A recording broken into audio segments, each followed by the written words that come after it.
Madam ನಿಮ್ ಹೆಸರು? ಬಿಂದು ಸರ್. ಯಾವೂರು? ಇದೇ ಮೈಸೂರು ಸರ್. ಮೈಸೂರು. ಹೌದು okay, sir. Kannada Bigg Boss ನೋಡ್ತೀರಾ? ಕನ್ನಡ ಬಿಗ್ ಬಾಸ್ ನೋಡ್ತೀವಿ ಯಾರು ಸರ್. ಗೆಲ್ಬೇಕಂತೀರಾ? ಸರ್ ಗೆಲ್ಬೇಕಾಗಿರೋದೇ ಗೆಲ್ಲಿ ಸರ್. ಗೆಲ್ಲಿ. ಯಾಕಂದ್ರೆ ಹೌದು ಸರ್, ಬಡವ್ರ ಮಕ್ಳು ಯಾವತ್ತೂ ಗೆಲ್ಬೇಕು. ಯಾಕಂದ್ರೆ ಶ್ರೀಮಂತರು ಇವತ್ತರ ನಾಳೆ ಯಾವ್ದಾರ ಒಂದ್ ರೀತಿ ಸಂಪಾದನೆ ಮಾಡ್ತಾರೆ. ಬಟ್ ಬಡವ್ರ ಮಕ್ಳಿಗೆ ಒಂದು ಆಪರ್ಚುನಿಟಿ ಸಿಕ್ಕದೆ ಒಂದು ಅದೃಷ್ಟ. ಆ ಅದೃಷ್ಟನ ಗಿಲ್ಲಿಗೆ ಸಿಗ್ಲೇಬೇಕು ಸರ್. ಯಾಕಂತಂದ್ರೆ ನಾವೆಲ್ಲ ಗಿಲ್ಲಿಗೆ ಸಪೋರ್ಟ್ ಮಾಡೋದು ಸರ್. ಅಂದ್ರೆ ಹುಡುಗರಲ್ಲಿ ಗೆಲ್ಲಲ್ಲ, ಲೇಡೀಸ್ ಅಲ್ಲಿ ಗೆಲ್ತಾರೆ ಅಂತಾರಲ್ಲ. ಸರ್ ಲೇಡೀಸ್ ಅಲ್ಲಿ ಗೆಲ್ದ್ರು, ಬಟ್ ಗಿಲ್ಲಿ ಅಷ್ಟು ಓಪನ್ ಅಪ್ ಆಗಿ ಯಾರು ಇಲ್ಲ ಸರ್ ಬಿಗ್ ಬಾಸ್ ಅಲ್ಲಿ. ಗಿಲ್ಲಿ ಎಲ್ಲ ಯಾಕಂದ್ರೆ ಮನುಷ್ಯ ಒಳಗೊಂದು ಹೊರಗೊಂದು ಇಟ್ಕೊಳ್ಳೋದು ಎಲ್ಲಾರಲ್ಲಿ ಇರುತ್ತೆ. ಬಟ್ ಒಳಗಿರೋದ್ನ ಹೊರಗಡೆ ಹಾಕೋನೆ ನಿಜವಾದ ವ್ಯಕ್ತಿ ಸರ್ ಅವನು. ಆದ್ರಿಂದ ಗಿಲ್ಲಿನೇ ಗೆಲ್ಬೇಕು ಸರ್. ಓಕೆ, ಯಾರು ಗೆಲ್ಬಾರ್ದು ಅನ್ಸುತ್ತೆ? ಸರ್ ಗೆಲ್ಬಾರ್ದು ಅಂದ್ರೆ ಅಶ್ವಿನಿ ಗೆಲ್ಬಾರ್ದು ಸರ್. ಯಾಕಂದ್ರೆ ಮನುಷ್ಯನ್ಗೆ ಹೆಣ್ಮಕ್ಳಲ್ಲಿ ಈಗೋ ಜಾಸ್ತಿ ಇರಬಾರ್ದು ಸರ್. ಅದು ಒಂದು ತಾಳ್ಮೆ, ಒಂದ್ ಸಹನೆ ಇದ್ರೇನೆ ಒಂದ್ ಗೃಹಿಣಿ ಅದೊಳಗೆ ಬೆಲೆ. ಆದ್ರೆ ಅದೆಲ್ಲ ಮಿತಿ ಮೀರಿ ಅವಳು ಗಿಲ್ಲಿ ಮೇಲೆ ಒಂದು ಯಾವಾಗ್ಲೂ ವಾದಿಸಿ ಅದ ಮತ್ತೆ ಮತ್ತೆ ಎಳೆದಿ ಅದೇ ರೀತಿ ವರ್ತನೆ ಮಾಡೋದ್ರಿಂದ ನಮ್ಗೆ ಅದು ಅವಳ ಗೆಲ್ಬಾರ್ದು ಅಂತ ನಮ್ಗೆ ಇಷ್ಟ ಇಲ್ಲ ಸರ್. ಓಕೆ, ಗಿಲ್ಲಿ ಕ್ಯಾಪ್ಟನ್ ಆಗೋರೆ, ಅದ್ರ ಬಗ್ಗೆ ಏನ್ ಹೇಳ್ತೀರಾ? ಸರ್ ಗಿಲ್ಲಿ ಕ್ಯಾಪ್ಟನ್ ಆದ್ರೆ ಅವನು ಆಲ್ವೇಸ್ ಅವನು ಸ್ಟ್ರೈಟ್ ಫಾರ್ವರ್ಡ್ ಸರ್. ಅವನು ಆಟ ಯಾವ ರೀತಿ ಆಡ್ಬೇಕಂತ ಅವನಿಗೆ ಚೆನ್ನಾಗ್ ಗೊತ್ತೈತೆ. ಅವನು ಯಾವ ರೀತಿ ತಮಾಷೆ ಮಾಡೋ ಟೈಮಲ್ಲಿ ತಮಾಷೆ ಮಾಡ್ತಾನೆ. ಬಟ್ ಕ್ಯಾಪ್ಟನ್ಸಿ ಕೊಟ್ಟಾಗ ಅವ್ನ ಕರ್ತವ್ಯ ಅವ್ನ್ ಕರೆಕ್ಟ್ ಆಗಿ ನಿಭಾಯಿಸ್ತಾ ಇದ್ದಾನೆ ಸರ್. ಚೆನ್ನಾಗಿ ನಿಭಾಯಿಸ್ತಾರೆ ಅನ್ಸುತ್ತಾ? ಹೌದು ಸರ್. ಓಕೆ, ಈಗ ರಾಜಾ ರಾಣಿ ಅಂತ ಮಾಡವ್ರೆ ನಿನ್ನೆ. ಹೌದು ಸರ್. ರಾಜಾ ರಾಣಿ ಅಂತ ಮಾಡವ್ರೆ. ರಾಣಿ ಬಂದು ಅಶ್ವಿನಿ ಅವರೇ ಆಗವ್ರೆ, ಏನ್ ಹೇಳ್ತೀರಾ? ಸರ್ ಅದು ಆತರನೇ ಕೊಡ್ಬೇಕು ಸರ್. ಯಾವಾಗ್ಲೂ ನಮ್ಮ ಆಪೋಸಿಟ್ ಎದುರಾಳಿ ಇದ್ದಾಗ್ಲೇ ಅಂತ ನಾವ್ ಗೆಲ್ಲೋದು. ಆತರ ಯಾವಾಗ್ಲೂ ನಮ್ಗೆ ಎದುರಾಳಿ ಯಾರು ಇದ್ದಾಗ್ಲೇ ನಮ್ಗೂ ಗೆಲ್ಬೇಕು, ಅವ್ರ ಮೇಲೆ ಆಟ ಸಾಧಿಸೋ ಅಂತದ್ದು ಛಲ ಅನ್ನೋದು ಹುಟ್ಟೋದು ಸರ್. ಅದರಿಂದ ಒಳ್ಳೆ ಕಾಂಪಿಟೇಷನ್ ಸರ್ ಅವ್ರಿಬ್ರಿಗೂ ಕರೆಕ್ಟ್ ಆಗಿ ಕೊಟ್ಟಿದ್ದಾರೆ. ಈಗ ಮೊನ್ನೆ ಇದು ಟಾಸ್ಕ್ ನಡೆದಾಗ ಗಿಲ್ಲಿ ಅವರು ಕಾವಿನ ಪರವಾಗಿ ಎಲ್ಲಾನು ತೀರ್ಮಾನ ತಗೊಂಡ್ರು, ನಿರ್ಧಾರ ತಗೊಂಡ್ರು ಅಂತಾರೆ. ನಿಮ್ಗೆ ಏನ್ ಅನ್ಸುತ್ತೆ? ಸರ್ ಕಾವಿನ ಪ್ರಕಾರ ತಗೊಳ್ಳೇಬೇಕು ಸರ್. ಯಾಕಂದ್ರೆ ಅವ್ನ ಎಂಟ್ರಿ ಆದಾಗ ಕಾವ್ಯ ಸಪೋರ್ಟ್ ಮಾಡ್ದಂಗ ಅವ್ನಿಗೆ ಯಾರು ಸಪೋರ್ಟ್ ಮಾಡಿಲ್ಲ ಸರ್. ಅದರಿಂದ ಅವರಿಬ್ರು ಯಾವ ರೀತಿ ಫ್ರೆಂಡ್ಶಿಪ್ ಆಗಿದಾರೋ, ಒಂದ್ ಪ್ರೀತಿ ವಿಶ್ವಾಸದಲ್ಲಿ ಇದಾರೋ. ಬಟ್ ಕಾವ್ಯ ಸಪೋರ್ಟ್ ಮಾಡಿದ್ಕೆ ಗಿಲ್ಲಿ ಅವಳ ಸಪೋರ್ಟ್ ತಗೊಳ್ಳೇಬೇಕು ಸರ್. ಅದರಲ್ಲಿ ಏನ್ ತಪ್ಪಿಲ್ಲ ಸರ್. ಗಿಲ್ಲಿಂದ ಕಾವ್ಯ ಅಂತೀರಾ? ಹೌದು ಸರ್, ಗಿಲ್ಲಿಯಿಂದ ಕಾವ್ಯ ಅಲ್ಲ ಸರ್. ಕಾವ್ಯ ಒಂದು ಇರೋ ಎನರ್ಜಿಯಿಂದಲೂ ಗಿಲ್ಲಿ ಇರ್ಬೋದು ಸರ್. ಯಾಕಂತಂದ್ರೆ ಒಂದ್ ಫ್ರೆಂಡ್ಶಿಪ್ ಅಲ್ಲಿ ಒಬ್ರಿಗೊಬ್ರು ಇದ್ದಾಗ್ಲೇ ನಮ್ಗೆ ಮುಂದೆ ಹೋಗ್ಬೇಕು ಅನ್ನೋದು ಒಂದು ಉತ್ಸಾಹ ಬರಕ್ ಸಾಧ್ಯ ಸರ್. ಓಕೆ, ಧ್ರುವಂತ್ ಮತ್ತೆ ರಕ್ಷಿತ್ ಅವ್ರದ್ದು ನಾಗವಲ್ಲಿ ಡ್ಯಾನ್ಸ್ ಹೇಗಿತ್ತು? ಹೌದು, ತುಂಬಾ ಭಯಂಕರವಾಗಿತ್ತು ಸರ್. ಧ್ರುವಂತ್ ಯಾವ ರೀತಿ ಇದೆ ಅದನ್ನ ಹೊರಗಡೆ ಅದೇ ರೀತಿ ಆಗ್ದ ಸರ್. ಅಷ್ಟೇನೆ. ಅಷ್ಟೇ ಅಂತೀರಾ? ಓಕೆ, ಈ ವೀಕ್ ಮನೆಯವ್ರಿಗೆ ಯಾರು ಹೋಗ್ಬೇಕಂತೀರಾ? ಸರ್ ಈ ವೀಕ್ ಅಂತಂದ್ರೆ ಧ್ರುವಂತೆ ಹೋಗ್ಬೇಕು ಸರ್. ಯಾಕಂತಂದ್ರೆ ಧ್ರುವಂತ ಆಡೋ ರೀತಿ ನೋಡಿದ್ರೆ ಅವ್ನಿಗೆ ಹೊರಗಡೆ ನನ್ಗೆ ತುಂಬಾ ಆಪರ್ಚುನಿಟಿ ಇದೆ, ನಾನು ಹೊರಗಡೆಯಿಂದ ತುಂಬಾ ಇದಾಗ್ ಬಂದಿದ್ದೀನಿ ಅಂತ ಅನ್ಬಿಟ್ಟು. ರಕ್ಷಿತಾ ನೋಡಿದ್ರೆ ಅವಳು ಮಂಗಳೂರು ಹುಡುಗಿ ಸರ್ ಅವಳು. ಬಟ್ ಕನ್ನಡ ಬರ್ದೇ ಇದ್ರು ಅಷ್ಟ್ ಚೆನ್ನಾಗ್ ಮಾತಾಡ್ತಾಳಲ್ಲ, ಅವಳಗ್ ಸಪೋರ್ಟ್ ಮಾಡ್ಬೇಕು, ಅವ್ನ್ ಖುಷಿ ಪಡ್ಬೇಕು. ಅದನ್ನ ಬಿಟ್ಬಿಟ್ಟು ಅವ್ನ್ ನಾಗವಳ್ಳಿ ತರ ಅವಳಿಗೆ ರಿಯಾಕ್ಷನ್ ಮಾಡಿ ತೋರ್ಸೋದೆಲ್ಲ ಅಷ್ಟ್ ಚೆನ್ನಾಗ್ ಕಾಣಿಸಲ್ಲ ಸರ್. ಮೇಡಮ್ ನಿಮ್ ಹೆಸರು? ಸಿಂಚನ. ಯಾವ ಊರು? ನನ್ ಮೈಸೂರು. ಮೈಸೂರು. ಕನ್ನಡ ಬಿಗ್ ಬಾಸ್ ನೋಡ್ತೀರಾ? ನಾನು ಯಾರು ಗೆಲ್ಬೇಕಂತೀರಾ? ಗಿಲ್ಲಿ. ಗಿಲ್ಲಿ. ಯಾಕೆ ಗಿಲ್ಲಿ? ಅವ್ನ್ ಮಾತಾಡೋದೇ ಇಷ್ಟ, ಅದಕ್ಕೆ ಎಲ್ರು ನಗಿಸ್ತಿರ್ತಾರೆ ಯಾವಾಗ್ಲೂ. ಓಕೆ, ಯಾರು ಇಷ್ಟ ಆಗಲ್ಲ ನಿಮ್ಗೆ ಅಲ್ಲಿ? ಅಶ್ವಿನಿ. ಅಶ್ವಿನಿ ಅವರ? ಯಾಕೆ? ಗಿಲ್ಲಿ ಜೊತೆ ಯಾವಾಗ್ಲೂ ಜಗಳ ಆಡ್ತಿರ್ತಾರಲ್ಲ ಅದಕ್ಕೆ. ಓಕೆ, ಗಿಲ್ಲಿ ಕ್ಯಾಪ್ಟನ್ ಆದ್ಮೇಲೆ ಚೆನ್ನಾಗಿ ನಿರ್ವಹಿಸ್ತಾವ್ರೆ ಅನ್ಸುತ್ತಾ?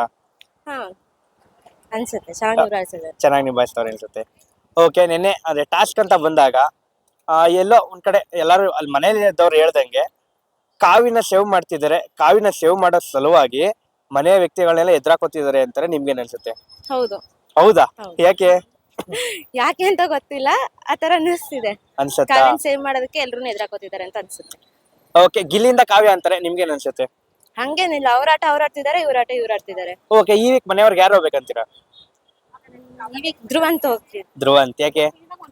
ಅಂದ್ರೆ ಅವ್ರು ಎಲ್ಲಾರ್ನು ತುಂಬಾ ಅಪೋಸ್ ಮಾಡ್ತಾರೆ, ಮತ್ತೆ ಅವ್ರು ಹೇಳಿದ್ರೆ ನಡಿಬೇಕು ಅನ್ನೋ ತರ ಬಿಹೇವಿಯರ್ ಇದೆ, ಅದಕ್ಕೋಸ್ಕರ. ಓಕೆ, ರಾಜಾ ರಾಣಿ ಒಂದು ಗಿಲ್ಲಿ ಮತ್ತೆ ಅಶ್ವಿನಿ ಅವ್ರ ಆಗವ್ರೆ, ಅದ್ರ ಬಗ್ಗೆ ಏನ್ ಹೇಳ್ತೀರಾ? ಅದ್ರ ಬಗ್ಗೆ ಏನಿಲ್ಲ, ಚೆನ್ನಾಗಿದೆ. ಮುಂದೆ ಹೋಗ್ಬೇಕಾದ್ರೆ ಇಬ್ರು ಚೆನ್ನಾಗ್ ಆಗ್ತಾರೆ ಅನ್ನೋ ಕಾನ್ಫಿಡೆನ್ಸ್ ಇದೆ. ರಾಣಿ ಬೇರೆಯವ್ರು ಆಗ್ಬೇಕಿತ್ತು ಅನ್ಸುತ್ತೆ, ಇಲ್ಲ ಅವರೇ ಆಗಿದ್ದೆ ಸರ್? ಇಲ್ಲ, ಅವರೇ ಇರ್ಲಿ. ಕನ್ನಡ ಬಿಗ್ ಬಾಸ್ ನೋಡ್ತೀರಾ? ನೋಡ್ತೀನಿ. ಆ ಕನ್ನಡ ಬಿಗ್ ಬಾಸ್ ಅಲ್ಲಿ ಯಾರು ವಿನ್ ಆಗ್ಬೇಕಂತೀರಾ? ಗಿಲ್ಲಿ. ಗಿಲ್ಲಿ. ಯಾಕೆ ಗಿಲ್ಲಿ? ಅವನು ನಮ್ಮೂರ್ ಸೈಡ್ ಅವನೇ, ಅದಕ್ಕೆ ಮಂಡ್ಯ ಸೈಡ್ ಅವ್ರೆ ಅಂತ. ನಿಮ್ಮೂರ್ ಸೈಡ್ ಅಂತನಾ? ಓಕೆ, ಯಾರು ವಿನ್ ಆಗ್ಬಾರ್ದು ಅಂತೀರಾ? ವಿನ್ ಆಗ್ಬಾರ್ದು ಅಂತ ಇದ್ರೆ ರಾಶಿಕಾ. ರಾಶಿಕಾ. ಯಾಕೆ? ಅಂದ್ರೆ ಎಲ್ರ ಜೊತೆಲೂ ಕ್ಲೋಸ್ ಆಗಿಲ್ಲ, ಆಮೇಲೆ ಜಾಸ್ತಿ ಸೂರಜ್ ಅಂತ ಇದ್ರು ಅಂತ. ಓಕೆ, ಹಂಗಾರೆ ಸೂರಜ್ ಮನೆ ಹೋಗಕ್ಕೆ ಯಾರು ಕಾರಣ ಅನ್ಸುತ್ತೆ ಹಂಗಾರೆ ನಿಮ್ಗೆ? ರಾಶಿಕಾ. ರಾಶಿಕಾನೇ. ಯಾಕೆ? ಅಂದ್ರೆ ಅವಳ ಜೊತೆಲೆ ಸೇರ್ಕೊಂಡು ಅವ್ರು ಜಾಸ್ತಿ ಟೈಮ್ ನ ಸ್ಪೆಂಡ್ ಮಾಡ್ತಿದ್ರು, ಯಾರ ಜೊತೆನೂ ಇರ್ತಿರ್ಲಿಲ್ಲ. ಆಮೇಲೆ ರಾಶಿಕಾ ಸೂರಜ್ ಇವ್ರಿಬ್ರೇ ಇರ್ತಿದ್ರು, ಅದಕ್ಕೆ ಸೂರಜ್ನ ಕಳ್ಸಿದ್ರು. ಓಕೆ, ಗಿಲ್ಲಿ ಕ್ಯಾಪ್ಟನ್ ಆಗವ್ರೆ, ಯಾವ ತರ ನಿರ್ವಹಿಸ್ತವ್ರೆ ಅನ್ಸುತ್ತೆ ನಿಮ್ಗೆ? ಚೆನ್ನಾಗ್ ಮಾಡ್ತವ್ರೆ, ಅವ್ರ ಕೆಲ್ಸ ಅವ್ರು ಮಾಡ್ತವ್ರೆ ಅಂತ. ಓಕೆ, ಈಗ ಕ್ಯಾಪ್ಟನ್ ಆದ್ಮೇಲೆ ಗಿಲ್ಲಿ ಅದೇ ಟಾಸ್ಕ್ ಅಂತ ಬಂದಾಗ ಕಾವಿನ ಸೇವ್ ಮಾಡಕ್ಕೆ ಮನೆಯವ್ರೆಲ್ಲಾರು ಎದುರಾಕೋತಿದ್ದಾರೆ ಅಂತಾರೆ. ನಿಮ್ಗೆ ಏನ್ ಅನ್ಸುತ್ತೆ? ಹಂಗೇನಿಲ್ಲ ಅಂತ ಅನ್ಕೋತೀವಿ. ಕಾವ್ಯನ ಸೇಫ್ ಮಾಡ್ಬೇಕಂತ ಏನಿಲ್ಲ. ಕಾವ್ಯ ಅವಳ ಆಟ ಅವಳು ಆಡ್ತಿದ್ದಾಳೆ, ಗಿಲ್ಲಿ ಅವನ ಆಟ ಅವನ ಆಡ್ತಿದ್ದಾನೆ. ಓಕೆ, ರಾಜ ರಾಣಿ ಅಂತ ಮಾಡವ್ರೆ, ಅದ್ರ ಬಗ್ಗೆ ಏನ್ ಹೇಳ್ತೀರಾ? ಅವನು ಮೊದ್ಲು ಹಿಂದೊಂದ್ ದಿವಸ ಅದನ್ನೇ ಹೇಳಿರ್ತಾನೆ ಯಾರು ಅಶ್ವಿನಿ ಮೇಡಮ್ ಅವ್ರಿಗೆ. ಅದನ್ನೇ ಇವತ್ತೂನು ನೆನ್ನೆನೂ ತಗೊಂಡಿರ್ತಾನೆ ಅವ್ರ ಹೆಸ್ರ. ಹ್ಮ್ ಅವರು ಅನರ್ಥರು ಅಂತ ಗೇಮ್ ಎಲ್ಲ ಆಡಕ್ ಆಗಲ್ಲ ಅಂತ ತಗೊಂಡಿರ್ತಾರೆ. ಕರೆಕ್ಟ್ ಆಗಿ ಕೊಟ್ರು ಅಂತೀರಾ ಬಿಗ್ ಬಾಸ್? ಕರೆಕ್ಟ್ ಕೊಟ್ರು. ಓಕೆ, ಫೈನಲ್ ಗೆ ಯಾರ್ಯಾರು ಬರ್ಬೇಕು ಅನ್ಸುತ್ತೆ ನಿಮ್ಗೆ? ಕಾವ್ಯ, ಗಿಲ್ಲಿ, ಹ್ಮ್. ಆಮೇಲೆ ರಘು, ಹ್ಮ್ ರಕ್ಷಿತಾ, ಓಕೆ, ಈ ವೀಕ್ ಮನೆಯವ್ರಿಗೆ ಯಾರು ಹೋಗ್ಬೇಕು? ರಾಶಿಕಾ. ಕನ್ನಡ ಬಿಗ್ ಬಾಸ್ ನೋಡ್ತೀರಾ? ನೋಡ್ತೀವಿ. ಕನ್ನಡ ಬಿಗ್ ಬಾಸ್ ಯಾರು ಗೆಲ್ಬೇಕಂತೀರಾ? ನಾವು ಗಿಲ್ಲಿಗ್ ಸಪೋರ್ಟ್ ಮಾಡ್ತೀವಿ, ಗಿಲ್ಲಿ ಗೆಲ್ಬೇಕು. ಯಾಕೆ ಗಿಲ್ಲಿನೇ? ಅವನು ತುಂಬಾ ಕಾಮಿಡಿ ಮಾಡ್ತಾನೆ, ಅವನು ಇದ್ರೇನೆ ಬಿಗ್ ಬಾಸ್ ಅನ್ಸುತ್ತೆ. ಆ, ಈಗ ಕ್ಯಾಪ್ಟನ್ ಬೇರೆ ಆದ್ರು, ಚೆನ್ನಾಗಿ ಕ್ಯಾಪ್ಟನ್ಸಿ ನಡೆಸ್ತವ್ರೆ ಅನ್ಸುತ್ತಾ? ಚೆನ್ನಾಗಿ ನಡೆಸ್ತಿದ್ದಾರೆ. ಓಕೆ, ಈಗ ನೆನ್ನೆ ನೋಡಿದ್ರೆ ಗಿಲ್ಲಿ ಗಿಲ್ಲಿ ಸ್ವಲ್ಪ ಕಾಲ್ ಎಳಿತಾರೆ, ಅದನ್ನ ಬಿಟ್ರೆ ಚೆನ್ನಾಗಿ ನಡೆಸ್ಕೊಂಡು ಹೋಗ್ತಾರೆ. ಯಾಕೆಂದ್ರೆ ಅವ್ರ ತೀರ್ಮಾನ ಎಲ್ಲ ಚೆನ್ನಾಗೇ ತಗೊಳ್ತಾರೆ. ಹ್ಮ್ ಈಗ ರಾಜ ಮತ್ತೆ ರಾಣಿ ಅಂತ ಮಾಡವ್ರೆ, ಹೌದು. ಅದ್ರ ಬಗ್ಗೆ ಏನ್ ಹೇಳ್ತೀರಾ? ಅಶ್ವಿನ್ ಏನ್ ಮಾಡ್ಬಾರ್ದಾಗಿತ್ತು, ರಾಣಿ ಮಾಡಬಾರ್ದಾಯ್ತು ಅಂತ. ಮೊದ್ಲಿಂದಾನು ಕಿರಿಕೆ. ಹಾ, ಈಗ ಅದೇ ನೆನ್ನೆ ನೋಡಿದ್ರೆ ಒಂದು ಟಾಸ್ಕ್ ನಡೀತಲ್ಲ, ಅದೇ ಸ್ಪಂದನ ಅವ್ರ ನೀರ್ ಜಾಸ್ತಿ ಇತ್ತ ಅಥವಾ ಕಾವ್ಯವ್ರ ನೀರ್ ಜಾಸ್ತಿ ಇತ್ತ ಅಂತ ಬಂದಾಗ ಸ್ಪಂದನತೆ ಜಾಸ್ತಿ ಇತ್ತು, ಆದ್ರೆ ಅವ್ರು ರಿಸಲ್ಟ್ ಕರೆಕ್ಟ್ ಆಗಿ ಕೊಡ್ತಿದ್ರು. ಸ್ವಲ್ಪ ಆಟ ಆಡ್ಸೋಣ ಅಂತ ಹಂಗ್ ಮಾಡಿದ್ದು ಅಷ್ಟೇ. ಹಂಗ್ ಮಾಡಿದ್ರು ಅಂತೀರಾ? ಆಟ ಆಡ್ಸೋಣ. ಓಕೆ, ಈ ವೀಕ್ ಮನೆಯವ್ರಿಗೆ ಯಾರು ಹೋಗ್ಬೇಕಂತೀರಾ? ಮನೆವರೆಗೂ ಯಾರು ಹೋಗ್ಬೇಕು ಅಂದ್ರೆ ರಕ್ಷಿತಾ ಹೋಗ್ಬೇಕು. ರಕ್ಷಿತನ? ಯಾಕೆ ಅಮ್ಮ? ಯಾಕೆ ಅಂದ್ರೆ ಆ ಹುಡ್ಗಿ ಸುಮ್ಮನೆ ತರ್ಲೆ. ರಕ್ಷಿತಾ ಮತ್ತೆ ಧ್ರುವಂತು ನಾಗಾವಳಿ ಡ್ಯಾನ್ಸ್ ಹೇಗಿತ್ತು? ಅಯ್ಯೋ, ಚೆನ್ನಾಗಿರ್ಲಿಲ್ಲ. ಆ ಚೆನ್ನಾಗಿರ್ಲಿಲ್ಲ. ಓಕೆ, ಅಶ್ವಿನಿ ಅವ್ರ ಬಗ್ಗೆ ಏನ್ ಹೇಳ್ತೀರಾ? ಅಶ್ವಿನಿ ಕಿರಿಕು ಮೊದ್ಲಿಂದಾನು ನಮ್ಗೆ ಇಷ್ಟ ಇಲ್ಲ. ಮೊದ್ಲಿಂದಾನು ಮನೇಲಿ ಅವರಿಂದಾನೇ ಕಿರಿಕು.